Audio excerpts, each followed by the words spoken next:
We're going. So you want to roll the intro now? Sure, yeah.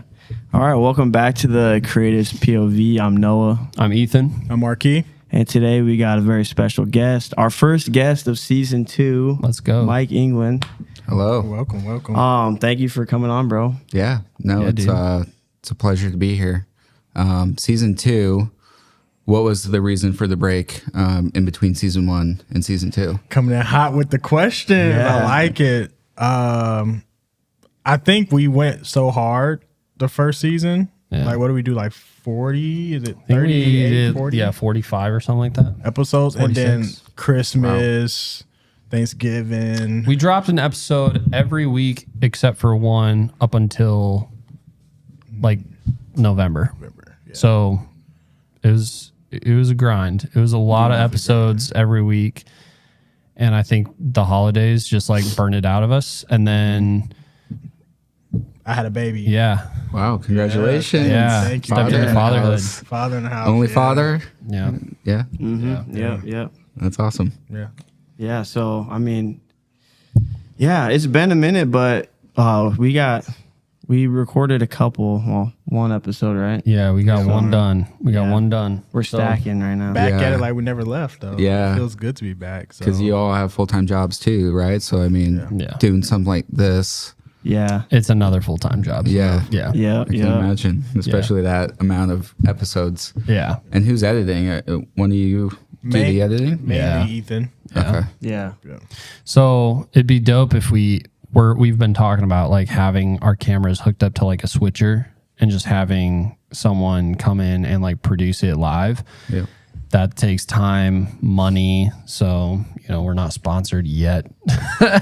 Yeah. Once we get to that point, I mean, I think it'd be, I don't know, upping the production value and the experience. But until then, this is just what we're doing.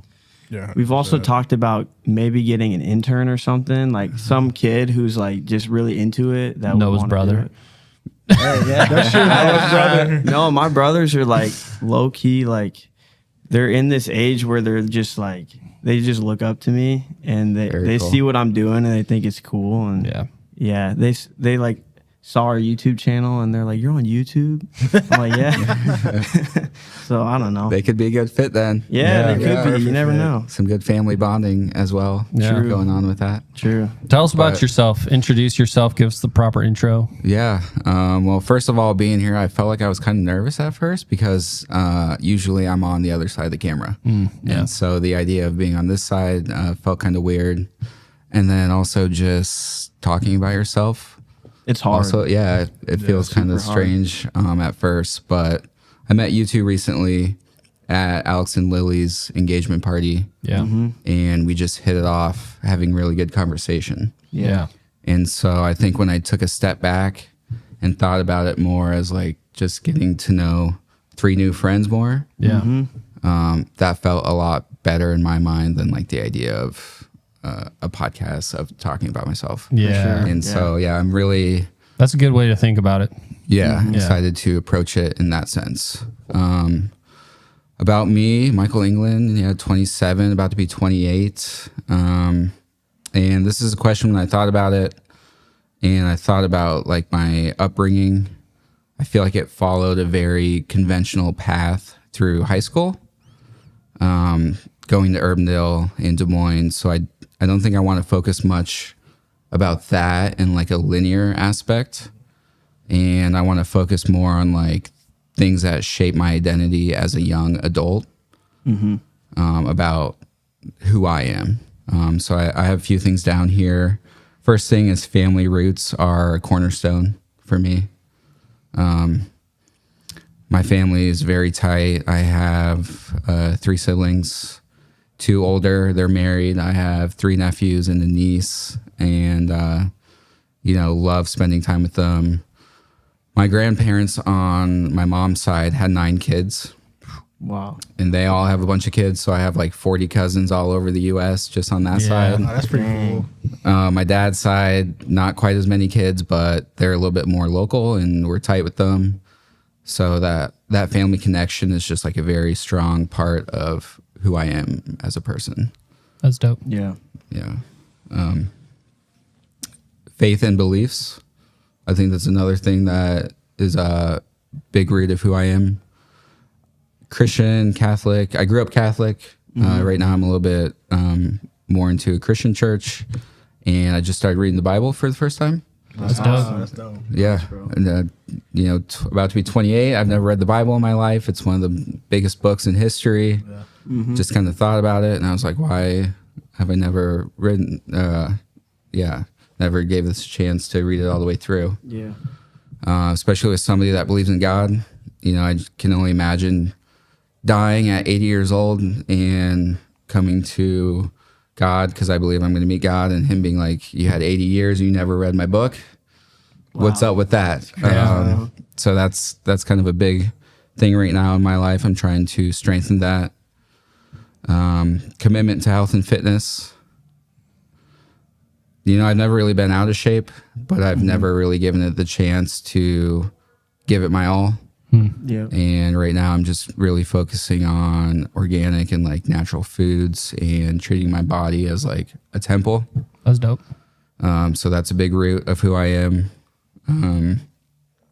Building meaningful relationships and authentic connections. I feel like that's been a big focus in my adulthood, just with interactions and conversations and just being present and being myself and really listening to people, learning about who they are. Photo and video, obviously, that's a big part of who I am. I guess that's kind of why I'm on the podcast. I mean, do you mostly have people that focus on some kind of art form, or do you invite other people? Yeah, I mean, I think that like the basis for like why we started is like everyone has some kind of creativity that they bring. Like whether like in like some of the very few first episodes, we were even talking about like how we grew up, like our moms like bringing out like creativity out of us like as humans.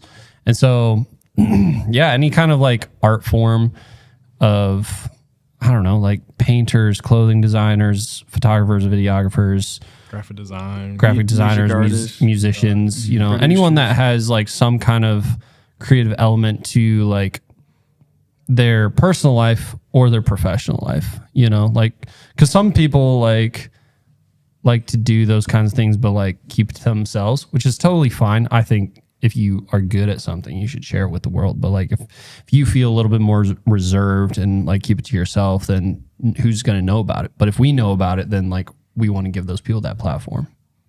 For sure. Yeah. I just want to say that was one of the most fire intros like anyone has ever had on here, man. I was thinking the whole time, like whenever people ask like, oh, so like, what do you do? It's always tied to like what I do for work. But like that was like the last thing that you touched on, which is super cool. I think really unique, but like should be more of like, I don't know, our answers like moving forward is like, we're human beings first. We have like things that like your roots, things that are like important to you. And that's super cool that you like focused on that first. Yeah. And I mean, I went through all the normal steps of growing up through like middle school, high school, playing sports, all that stuff. But I feel like now who I am is completely different than that path. And so for sure, if I'm meeting somebody for the first time, this is the stuff that I want them to know about me. And the reason why photo and video is a big part of me is because that's my favorite way to capture moments or emotions, or the storytell. And I actually have one bullet point left, and that's a big focus right now in life on just embracing love. I think life is about romance. I'm not afraid to admit I'm trying to be a romantic man and focus on love and aspiring to build a family of my own someday with a loving wife.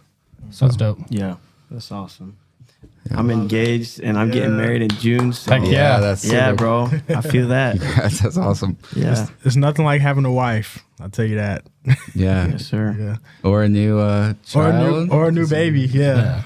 Yeah, you lose sleep. But so what got you behind the camera? What set that fire to get behind a camera? I think that started in college when I met two friends, Ty and Teo. Okay. I hope maybe they watch this if they're out there. But we're all creative and we're trying to figure out something to do with it. And so we started a group called Directed by Creatives. And this was in Ames. And we rented a storage unit just outside the city where we built a little studio and just tried to figure out how to create things that we loved online and mostly Instagram and just post it and tie it into campus and Iowa State. And we had a decent following. I think we got up to like 11,000 followers. Wow. Which back in college, like I thought that was so cool. I was like, oh, 11,000, this is great. Yeah. And yeah, we just did a bunch of like cool Photoshop photos. One project we did, we had Minion costumes.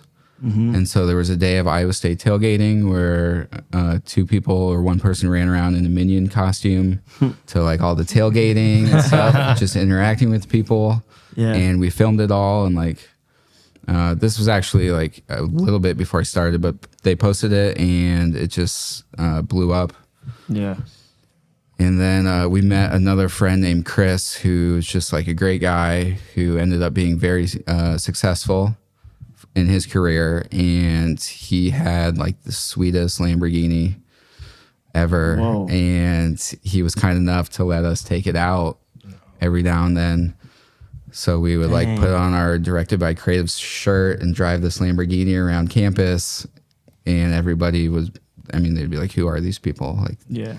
what are they doing? That's You crazy know? how And- someone had a Lambo Was in he Ames. Was he in college? No, he's a little bit older. Okay, He okay. started his own electrical engineering company, Oh dang. specialized in like aquarium lighting for fish tanks, Oh. like very high end level lighting. Yeah.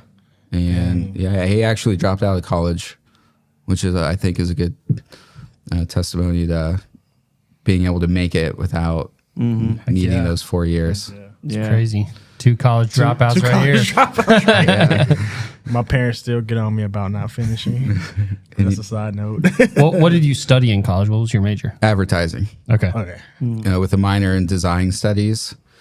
So I always thought I would just be in an ad agency, maybe more on the strategy side of how ads work, how they make money, how people interact with them. And then photo and video just happened with friends and quickly turned into my love. Yeah. So That's cool. What was your first camera? first camera I owned or first one that like I used consistently? Because first one I used consistently, I borrowed. Okay. And that was a Canon 5D Mark III. Nice. Yep. And then first one I owned, I think, was a Sony, All right. like an A7R2. What are you rocking now? I think. Quite a few. I kind of have my personal cameras and then cameras that we use for work. Okay. Yeah. So I do video production professionally for work. And it's with a local company called Motion Refinery. Okay.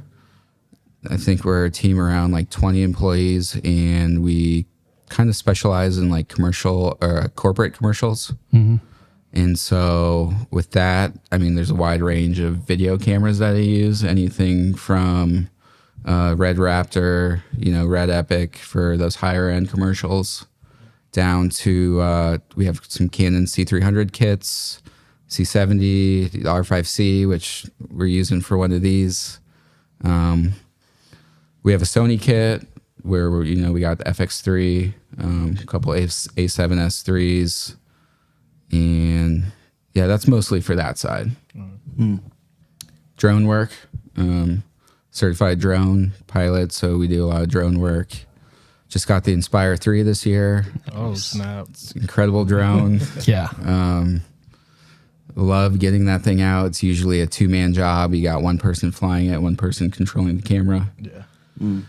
For my own personal camera stuff, right now, not a lot. A couple film point and shoots. Olympus OM2. and like my iPhone, like a Q2. Oh, dang. That's Dang. yeah. That's nice. So that's kind of like my own camera stash. Yeah. Question for you. Is it hard to learn all these different types of cameras between like work and personal, or is it just fun for you to just dive into it and like learn different cameras? It was hard at first. Now I love it. You know, I think when you start building camera rigs at the level of like commercial work, you almost get into a base level of engineering. So I feel like it's something I take a lot of pride in. Mostly my main roles for the company are usually like a first AC or a cam B op. And so for anyone out there that like doesn't know what a first AC is, it's like there's one main cam operator and I'm kind of building the camera out for them. And if it's a shoot that involves like pulling focus, that's something I've been doing a lot of, is with the follow focus system, pulling focus for him. And then, you know, you're always checking on batteries, monitors, because, you know, you may have a client that needs a video village. Then you got your own AC monitor. Then you got 2 people on set that want iPads that also want to walk around watching the video feed. So there is some kind of level of like problem solving that comes with that. And I'm not perfect. I mean, I'm learning still to this day, everything. Every day it seems like I'm learning something new. Yeah. So Dang, it is hard, but it gets easier the more you learn. And if you enjoy learning, then it's a really great process. Nice. Yeah. Would you, obviously, with having a college education, but maybe not specifically in like cinematography or anything like that, would you recommend this path be for anyone going to school, or would you be like, it's something that I figured out on my own and you kind of embrace that side of it? I think you can go both routes. I think depending on the person, like if you got money or you want to take a loan out and you want to go to film school to learn more of that background, I think you should. If you're like, the best university in my mind is YouTube, which I think YouTube is basically a free college. And you don't want to worry about the financials of going to a college. You don't need to. Just get a camera in your hand and start making stuff. And from what I found, your work and your portfolio means so much more than what it says on paper that you studied. So That's well said. Yeah. yeah. What is your guys' experience with that? So You got 2 college dropouts. Yeah, 2 college dropouts. I literally went to school for nursing and did a complete 360. And once I got my hands on the camera, it was kind of like, yeah, this is my love. Screw everything else. Yeah. So COVID kind of helped push that.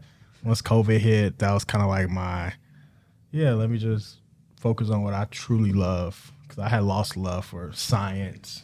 And I still love it, but once I got a camera, there was nothing else that could satisfy me pretty much. And it's still the same way to this day. So It's a great feeling. yeah, it is a great feeling.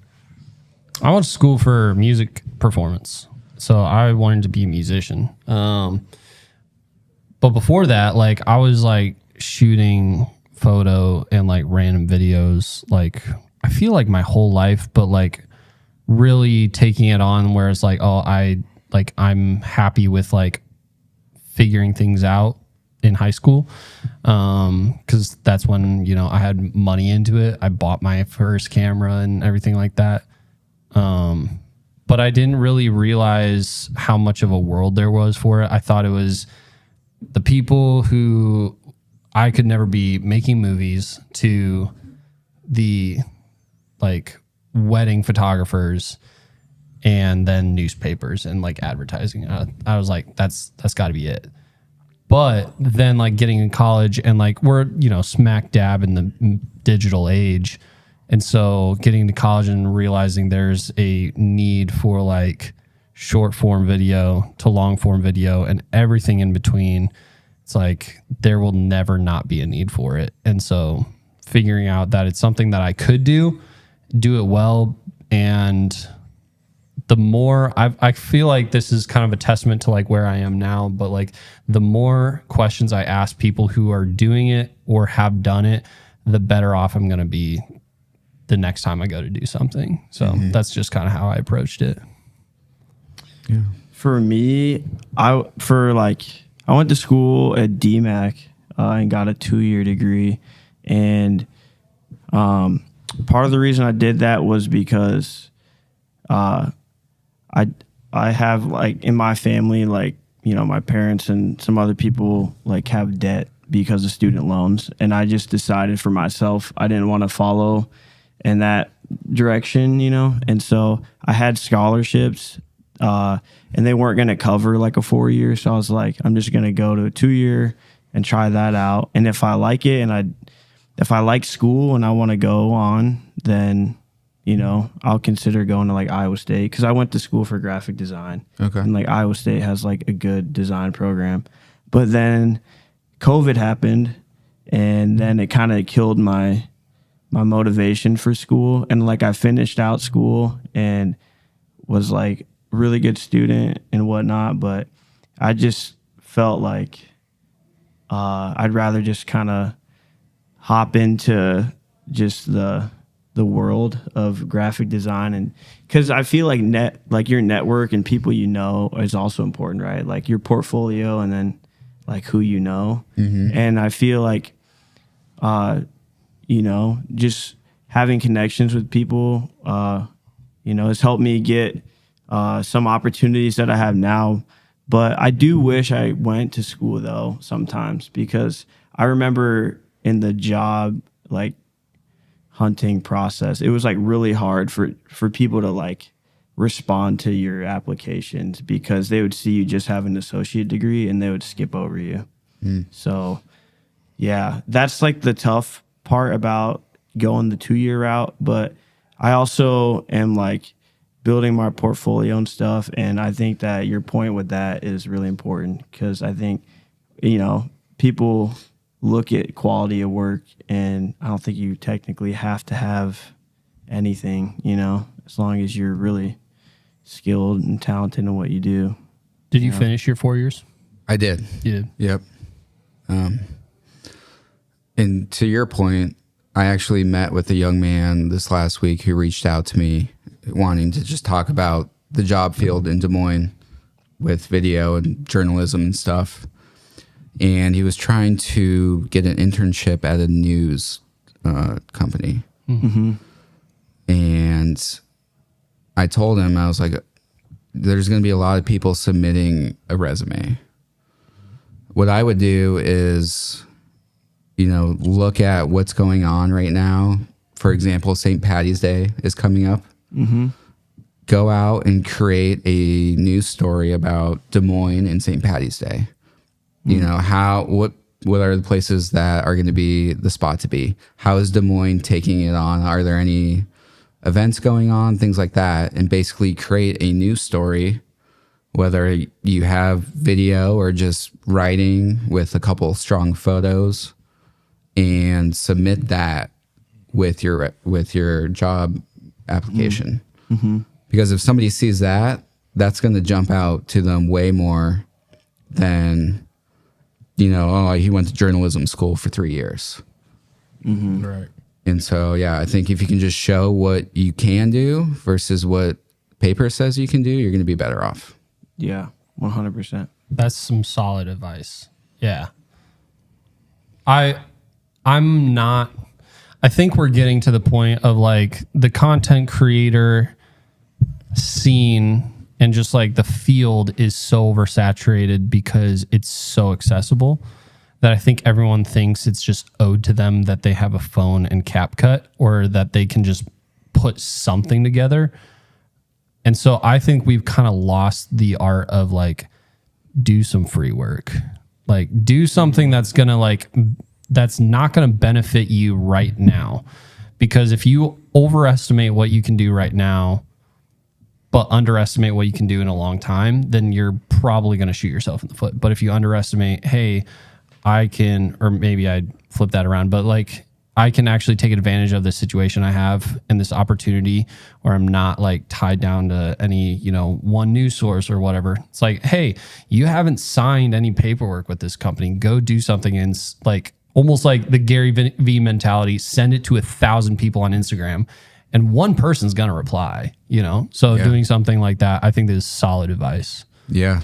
And the movie I thought of was Nightcrawler, Ryan Gosling, if anyone's seen that, where he just started going out and filming stuff and then going and selling it to the news companies. So Yeah, that's sick. So tell us about some of the like, I guess, projects or photos you've taken, videos you've been a part of. Like, tell us about some of those things that you're really proud of. I guess I try to have some level of pride in all my work. And so, there's levels of like a really cool project and something that's, maybe you're not quite as passionate about. There's that whole range in between. But as long as I'm like giving my best effort for each one, I still try to have some pride in each of them. Most of my work, it's a lot of Hy-Vee work because they're our biggest client at our agency. So a lot of food shoots, grocery stores, things like that. Des Moines is a very heavy insurance region. So we have a couple clients that are insurance companies, and I feel like I've gotten to the point where I have my work and then I have like my passion projects. Yeah. And every now and then like those two do come together, but I'm okay with them being separate. Yeah. Some of my favorite projects were cocktail shows. Specifically one show, there's a local guy, Jeff Naples. He's like a master mixologist, and he did a series of making cocktails with celebrities. And they were all celebrities that had partnered with Hy-Vee to sell their alcohol in store. And it just opened up like some crazy windows for me to be a part of. Like I got to go to California and do a video shoot with Bryan Cranston and Aaron Paul and their mezcal. And like just being on a big set with them as the talent was pretty crazy. There was one with Jason Derulo, and that was actually in his like backyard in his house in California. Wow. And that was a moment where I just kind of like stopped and took like 10 seconds to myself, and I was like, I'm in Jason Derulo's house. Like, this is kind of crazy. Yeah. And then after like those 10 seconds, it was, okay, back to work. Yep. Nina Dobrev and Juliana Huff, I think is her last name. Sounds, yeah. I think that's right. Yeah. Yep. I did a project with them with that. 50 Cent came into town. Yep. We did something for him, and I just remember I had to mic him up, so I was like putting a lob up his shirt, and I was like this close to him, and that was kind of like a surreal moment. Yeah. That's crazy. Wow. How tall is he really? How big is he? He was big. I mean, he was built pretty good. I don't think he was like that tall height wise, but yeah, he had some pretty broad I always shoulders. wonder how big celebrities are. Yo, like Where's Conor that shit? McGregor is 5'8", so that means he is as tall as me. And I Which is feel kinda like crazy. he That should is be like crazy. 5'3". I feel like Conor McGregor should be short. Right. That is crazy. Do you like get nervous when you're working on projects of like that magnitude, like, and you're working with those type of people, or do you feel like it's just like what you're used to at this point? I still get nervous. Yeah.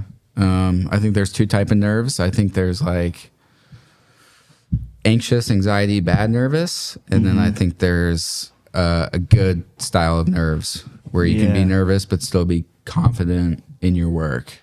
Yeah. And almost like butterflies, Yeah. And I love that feeling. Yeah. I feel like that's something in life that sometimes we don't get that much. Like before the first time you have a first kiss with somebody, you know, and you're planning it out and you're like, okay, I'm about to kiss this person. I feel like that's a moment you get that feeling. Or you're about to give like a speech at a wedding. You get like that good nervous feeling. That's kind of the feeling I get on those big shoots where it's like action, you know, and I'm pulling focus and it's like, I'm in this, I got to be in it. That's a feeling I love. So Yeah. Do you ever feel like rushed on set sometimes? yeah, Yeah. all the time. All the time. Because I was thinking about that the other day.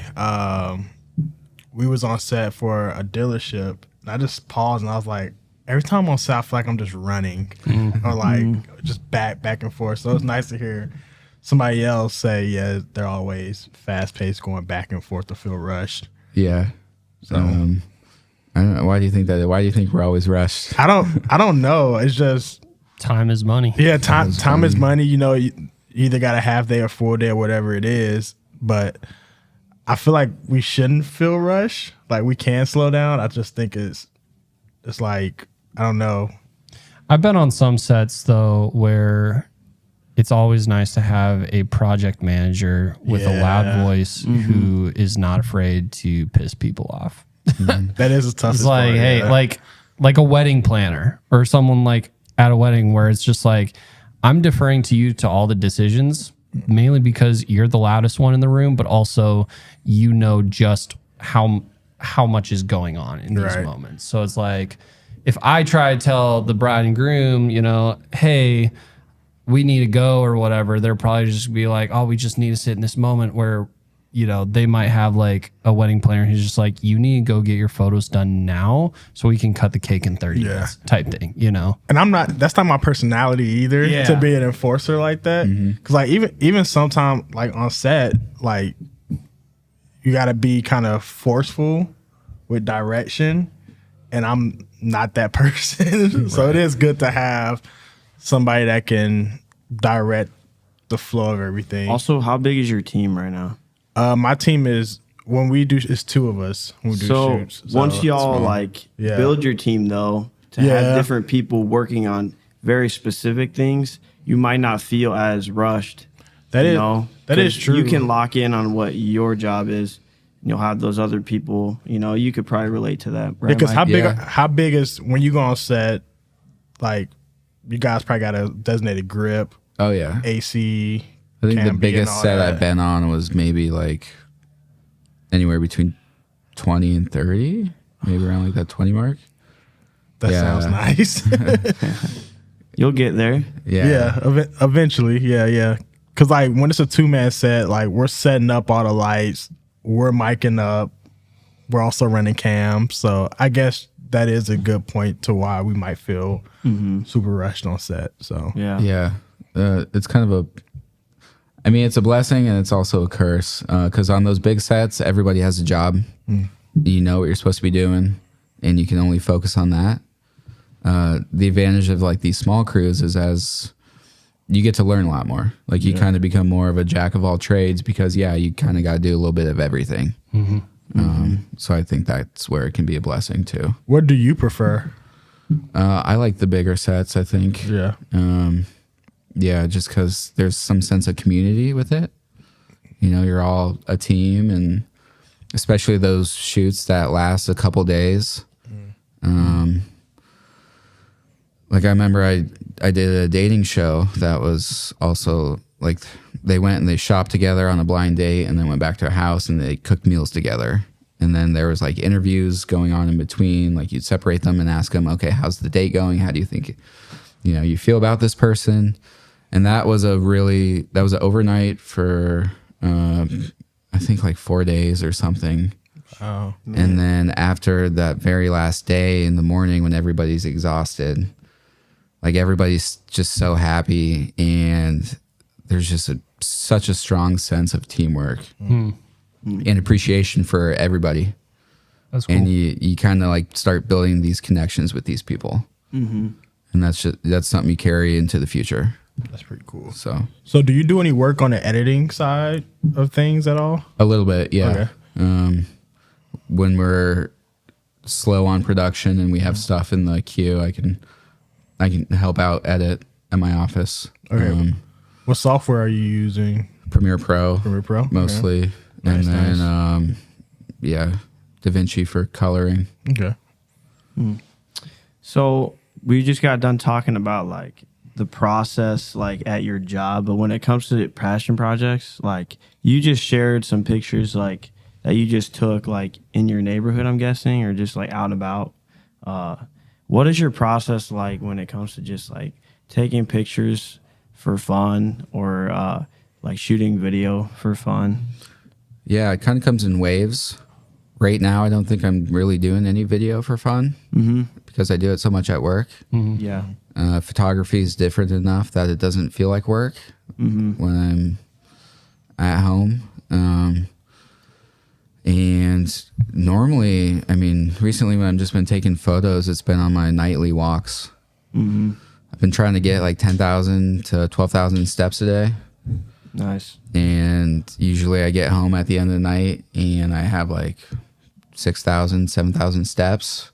So I've just been going out on walks, listening to music. And I think my main style right now is like suburban neighborhoods at night. Things that remind me of like growing up as a kid. Like I took this photo the other night of these two bikes laying out in the front sidewalk of a house. And I just thought about my dad coming to the basement and being like, hey, is everything put away in the garage for the night? Because we'd get all this stuff out. Yeah. And he'd have to remind us to go put it away and lock the garage up. And it's like those things that trigger memories in my mind is kind of what I like capturing right now. And I love nighttime. All natural light at night, or do you use any kind of flash? Both neighborhoods, it's just all natural. Yeah. It's a little bit longer exposures. Sure. Any portrait work at night, flash for sure. What's the camera you find yourself not or like usually picking up? My iPhone. Yeah. iPhone right now I have 15 Pro Max, and yeah, it's great. Nice. It's always in my pocket. And that's normally for anything local. Like if I travel, usually I bring a film, point and shoot, something I can put in my pocket. Yeah. But yeah, right now it's just my iPhone. That's so cool. Cause like I think I swiped up on a picture you took on one of your trips and I was like, bro, like what did you shoot this on? And then you said my iPhone. And I was like, no way. Like it's funny, crazy. It's Your funny to photos- hear you say like, oh, the camera I pick up most and like go to is my iPhone when you have a Leica Q2 on your shelf. Like it's like, nah, I'd just rather, I don't know, like maybe it's for you just having something in the moment that you're not worried about settings and you're just like, no, I'm capturing a moment in time, not like trying to get the perfect shot. I don't know. Is that probably like closer to what? Yeah, that makes sense. And maybe just getting a little lazy with the habit of carrying a camera around with me everywhere. Yeah. Where I think that's a great habit to get into, where you can get like a Q2 and just throw it over the shoulder because it's small. Yeah. And I've just been bad at that. And my phone is what I got on me. So most of the time when I see something I want to take a photo of, that's all I got.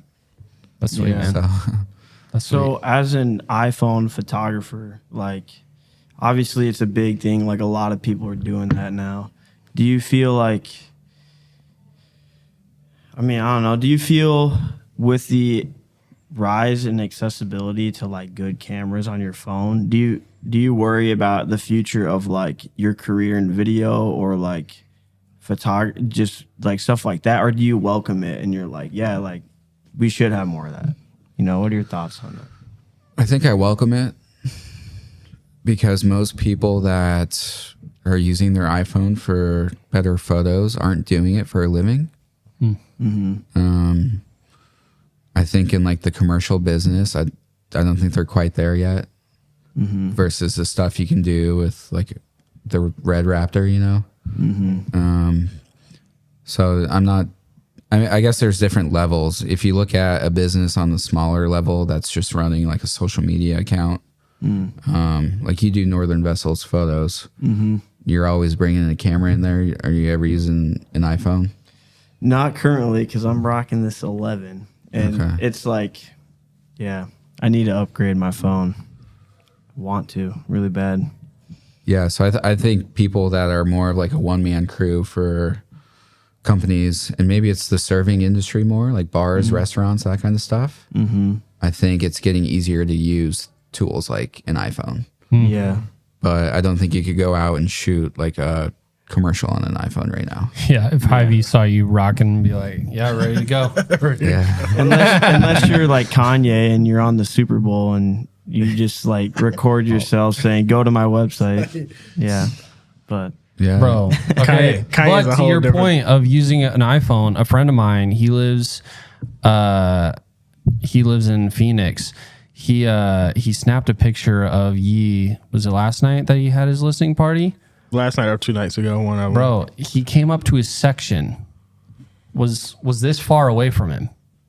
your And- friend? Yeah. Yeah, he came up to his section and he just like he snapped a banger of a picture. Really? And I'm like, how sick is it to be in that moment, to be lucky enough that he would pick your section and then he snapped a picture on his phone, and I'm like, yeah, that's sick. And for it to be a good enough picture to be a banger. Yeah. too. Yeah. Yeah. Now, is that something I would like print on and put? No. But is it something that's like a memory and like a moment that you can like share, like for other people to be like, wow, that's, you know, I don't know, like to get a piece of the happiness that you experienced?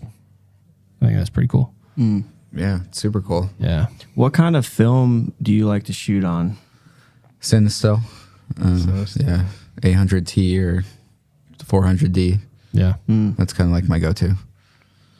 And by point and shoot cameras, like straight up point and shoot, because like I got like a point and shoot down there, right? Yeah. Yeah, and it's just like the Olympus stylus, but like Yeah. you got other stuff, right? Like that's more.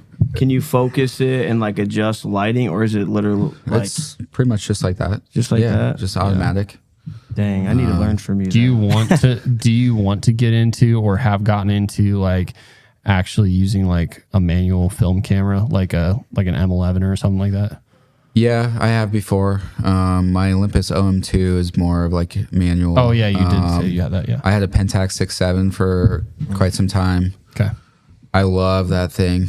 It was so big though, and it was expensive. Medium format's really expensive. Yeah, it is. I think I did the math once, and it came out to be like $4 and like 17 cents every photo I was Picture. taking. Yeah.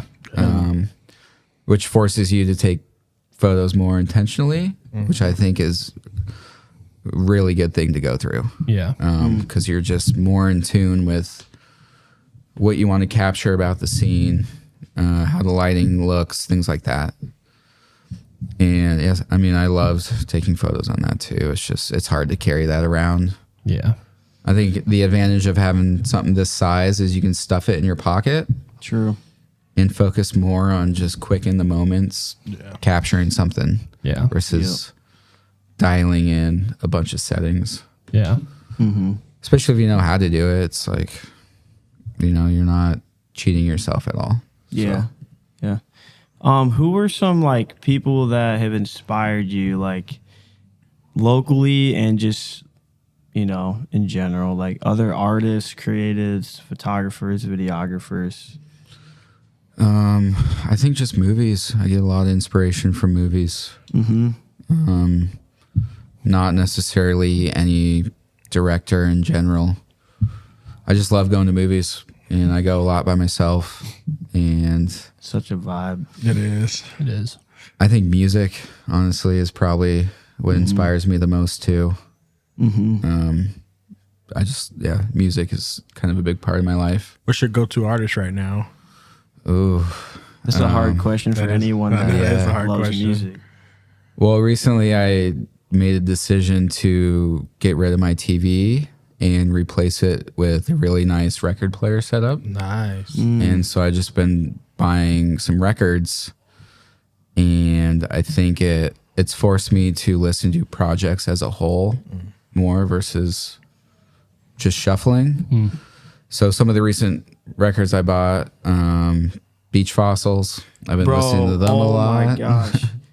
Love Beach Fossils, bro. Yeah, they're great. Down the Line is one of my favorite songs, I think, period. Very cool. May 1st is another one. Run to the Moon off of their recent one. Dude, I don't meet a lot of Beach Fossils people, but that's sick. Yeah. That's awesome. Let's see. I like Ben Howard a lot. I listen to a lot of Ben Howard. Cannons. That's like a very nighttime 80s synthwave style that I like to listen to when I'm in that mood. Yeah. Let's see. I mean, if I'm traveling to like New York, maybe I'll throw on some Frank Sinatra in the headphones and walk around, and that's kind of what's inspiring me that day to take photos. This is new artist, Spacey Jane. Been loving some Spacey Jane. And yeah, somebody showed me that recently. If you're listening, you know who you are. That's been really great. Who else? How's that like replacing your like or changing your habits, I guess? Because like, dude, TVs are just so they just capture your attention and then they force you to just kind of sit there where you can accomplish so many things while still like gaining inspiration and enjoying yourself with like listening and not like watching. How's that like changed? I don't know, like your life, your habits. I don't know. Maybe more intentional conversations. Okay. Right now, I'm really big on inviting friends over for coffee and like or maybe a beer at night. And I just feel like the last thing I want is a TV in the background with like a sports game on, distracting us from having just good conversation. And so I just want to like sit on opposite couches with them, put a record on for some music and just talk. That's cool. And Just dive vibe out. into That's dive into awesome. like meaningful conversation Yeah. and like ask them, how are you doing? You know, like open up to me and not just be like, oh, you know, I'm good. Constantly Yeah. glancing up at the TV. Sure. Yep. I like that. When you listen to music, are you the type of person that like you just see the song like in your head? Like you almost picture yourself as the music video director and you're like, oh yeah, like, because that's how I am sometimes. It's like I can hear a song and be like, yo, like I see this setting, I see this happening, you know? Do you kind of have that type of mind? Sometimes, yeah, I see some movie scenes when I'm listening to a song. I never see myself as like the actor in it, Yeah. but I'll listen to the song and I'll be like, oh, this will be a great shot of, you know, somebody driving to rob a bank or something like that. And this is what they're listening to getting hyped up before robbing this bank. So I'll visualize scenes like that. Yeah. Ooh, okay. So I feel like there's obviously a lot of sound subscription, you know, sites out there that have a lot of songs on there. But I don't know. It's like music like that you can just listen to, like music artists and stuff. Like I get there's like rights and stuff that studios and recording studios have to like songs and stuff, and you can't really use songs without getting like, what is it, like a license or you know, to like use that. But I don't know, I've always thought like if there was a way to make music more accessible for people to just download and just like use for their projects, and like somehow the music artist gets like compensated from it, like I think that'd be sick. Because like you see that kind of on social media now, how you can choose songs for reels and you can use it, you know, and you're not getting flagged for it or taken down because it's like through the app, like I guess it's okay. But I wish there was a world we lived in where, you know, if I wanted to go like use this song, I could download it and not get it taken down from YouTube, you know? Yeah, that would be nice. I don't know. That was There's a the lot of- struggle of my life, posting basketball mixtapes Yeah. and just trying to refute all the flags every time. That was so funny. Yeah, I don't know. I think it's just like comes down to I don't know, like we'll never get away from people not wanting to capitalize off the art that they put out there. I don't know. And maybe you can find similar sounding songs that are free to use, but that can only go so far because Or if you're Ethan, you can create the sound that you want. True. Yeah. That's what I was about to say too. Yeah. I remember when we were sitting with Chris Scott one time. Yeah. We were all scheming up like we should start making our own like beats or sounds. Our own sounds. To like put on our own like films and stuff. I did that once because I was driving with a friend, and I'm gonna out myself, but I never wear my seatbelt. So, but my car will yell at me to be like, please fasten driver's seatbelt. They're like, you should record that and like make it into a song. And I was You like, got crazy faith for not wearing a seatbelt, bro. okay, not Click it all or the time, click it or not all the ticket. time, not all the time, but yeah. And so I did that. I needed to do something with it because it's just sitting on my desktop. But yeah, It reminds me of Baby Driver. If anyone's seen the movie Yeah. Baby Yeah. Driver, he's like, That's a was good he movie. slow? Was he slow? And he Yeah. turned it into a little mix. Yeah. Yo, would you ever want to be like on a movie film crew and like do something like that? Sure, yeah. I mean, I would love to. I think it'd be sweet to watch a movie one day and stay in the theater after to watch the credits and 60 people down. You know, you see my name for 2 seconds, but I like inside, I'm like, there it is. There it is. Yeah. What would you want to, if you could be on a movie set, what would you want your job to be on that movie set? Steady cam operator. Steady cam probably. operator? Yeah, I think that'd be pretty cool. That would be cool. Who's the guy that just did Dune, the like director of photography DP? or cinematography? He's like he's got a crazy portfolio of work. Like he did Rogue One, Yep. Dune 1, Dune Yep. 2, Fraser, yep, Mandalorian, like whatever He his did last some or crazy whatever his stuff. first name is, Fraser. yeah. So imagine having a portfolio that deep. His name. Like that'd just be crazy. Have you seen would be- Dune 2 yet? I haven't. No. This guy has. This guy, he cheated us. Everybody, let me tell you about Noah Ray Greg Johnson. Yeah. We all plan to go see Dune.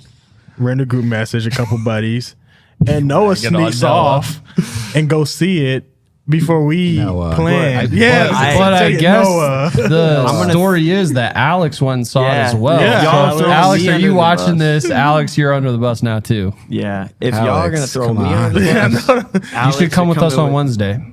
We're gonna go see it Wednesday. 5:30. Yeah. Yeah, I mean, I'll have to double check everything, but I'll definitely look and see if I can make that IMAX. I'm guessing. Yeah. Yeah, gotta be. Are the seats still No other pretty? way.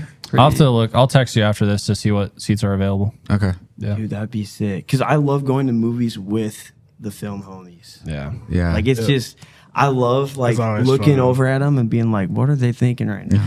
Did they see that? You guys don't talk during movies, do you? No. Yeah, okay. Heck good. no. No, Although that's I was talking to one of my friends. We went and watched Napoleon, and that was an interesting movie. I really appreciated how it was made, but I wasn't a fan of the movie personally. It wasn't my favorite movie I watched. But we were like talking a little bit about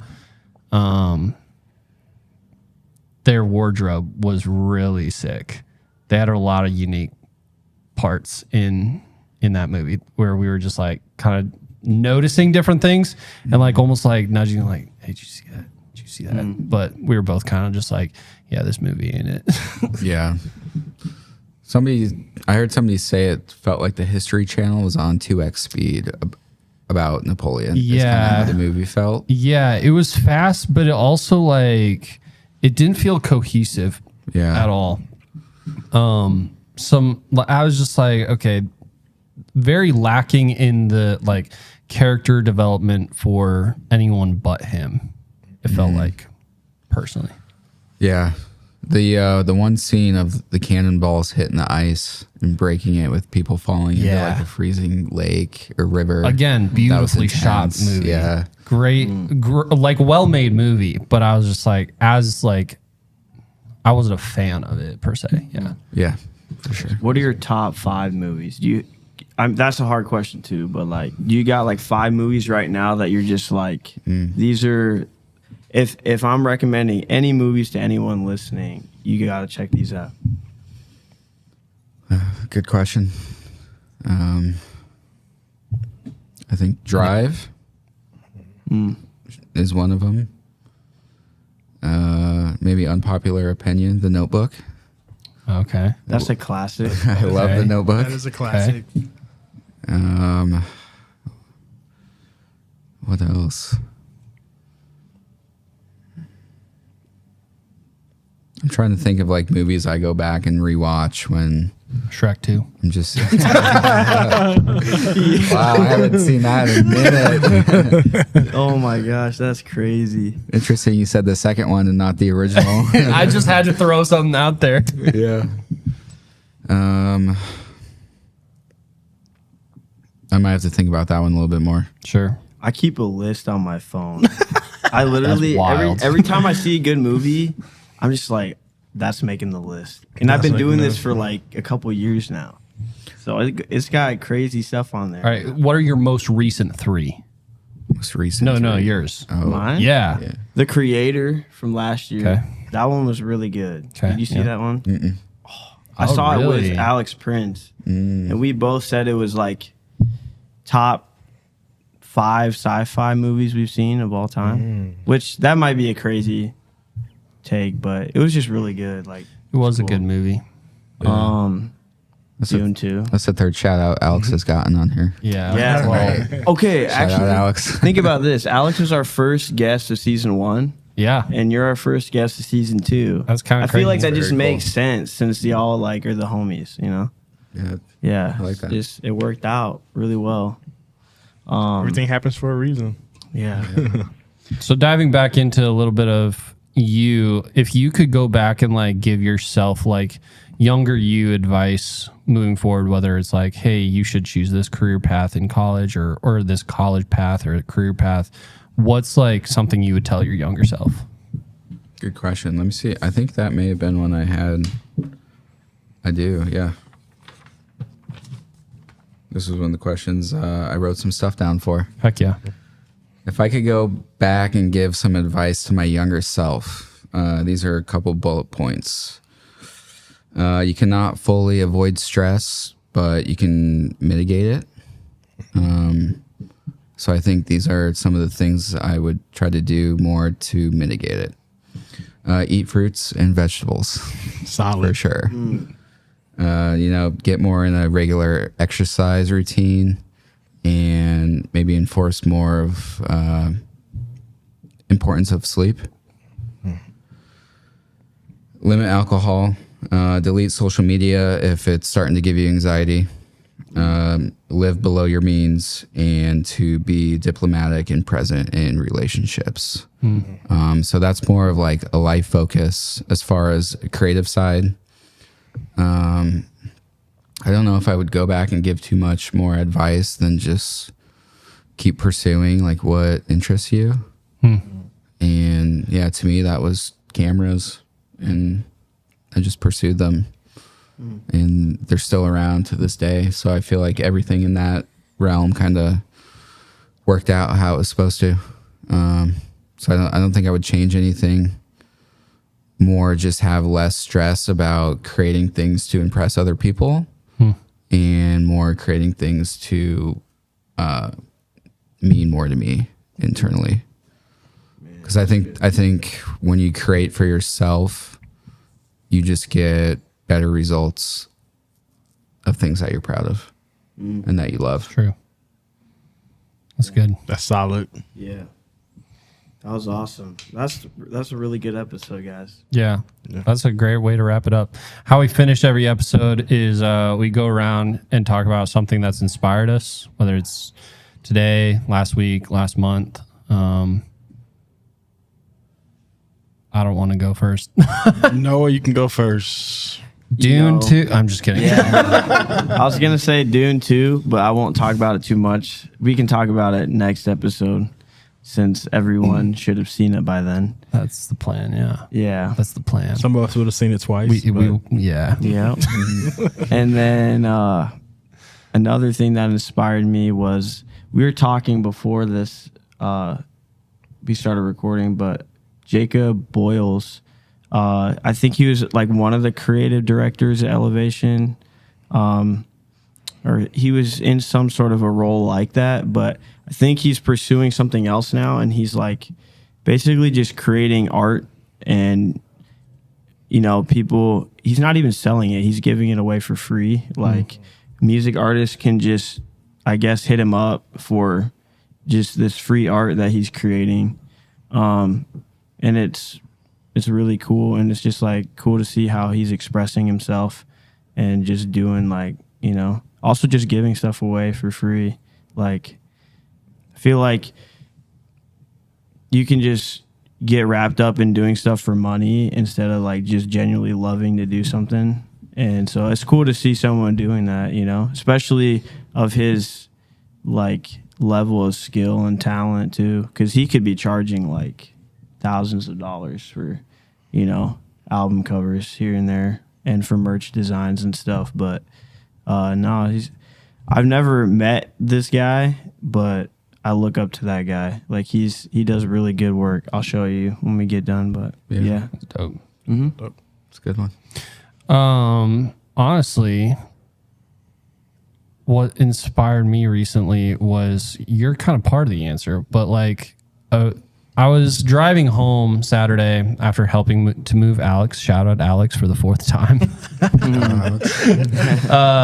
But I was driving home and I was just thinking to myself, it's kind of crazy how like 12 months ago, I didn't know any of you guys. And now I'm like helping him move, but like people who also came to help move, now I'm friends with. And from like someone who didn't grow up here, didn't have roots here, but like just kind of got here, and now this is like home, having friends like you, Lucas, Austin Neal, and Alex to just like kind of hang out with and bond. And we got to have Lucas on the pod. I was about to say everyone who's also been on the podcast now, including you. It's really cool to see like Des Moines having like such a tight knit community. I think Alex and Lucas were talking about it for a while, but like the saying, I think like some older creatives and people who have been here in the scene for a while is like, keep Des Moines boring. Like, we don't want it to be this like metropolis that's just overrun by the next best thing, or rather the chase to the next best thing. It's like, we like what we are because it's unique and it's us. And so I think that's what inspired me most recently. Yeah, it's a great answer. Yeah. That's dope. Mine is honestly getting back with the podcast crew. Yeah. I think the break was good, but it feels good to be back doing this and having people on the podcast, having guests, making new friends. So yeah, that's what inspired me those last 2 weeks. So Yeah. Nice, Cheers bro. to that. cheers to I'm that. happy season 2 is live. Yeah. Yeah. Happy season 2. People probably thought we weren't coming back, but Yeah. here we are. Guess who's back? I think I have 2 things that kind of inspired me recently. Recently, Chris Vance had a gallery showing on Ingersoll. And if anybody doesn't know Chris Vance, he just has some really awesome work. And check him out. And then an album recently by the Paper Kites. I think it's called On the Corner Where You Live. I've just been listening to that a lot, and yeah, it's been inspiring me. So That's if dope. you want to listen to something new, check that out too. Heck yeah. So The name of it sounds like the photos like that you take, like houses on corners and stuff. yeah, Yeah, I maybe don't that's know. why it I'm inspired putting me. all the nah. That's dope. Yeah, cool. Well, it was a great episode. Thank you for coming Yeah, on, bro. thanks for being on, man. Thank you. Of course. Yeah. So we're just gonna wrap it up, and we'll see y'all on the next one. Pleasure. Thank you. Yeah.